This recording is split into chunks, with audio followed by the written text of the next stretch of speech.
యూరిన్లో blood రావటం అనేది ఎందువల్ల వస్తుంది, అది ఏమైనా ప్రమాదకరమా అనేది నెక్స్ట్ మనం కామన్గా చూసేది. సో యూరిన్లో బ్లడ్ చాలా కారణాల వల్ల వస్తుంది. ఒకటి యూరిన్ ఇన్ఫెక్షన్ వల్ల వస్తుంది, 2 ప్రాస్టేట్ పెరగడం, కండ పెరగడం మగవారిలో, మూడవది స్టోన్స్ ఉన్నా వస్తుంది, నెక్స్ట్ బ్లాడర్లో ట్యూమర్స్, క్యాన్సర్స్.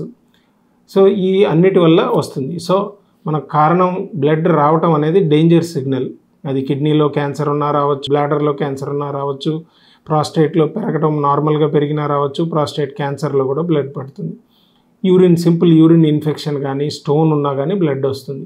సో ఇలాంటి రకరకాల కారణాల వల్ల బ్లడ్ వస్తుంది కాబట్టి యూరిన్లో బ్లడ్ రావడం అనేది ఒక డేంజర్ సిగ్నల్.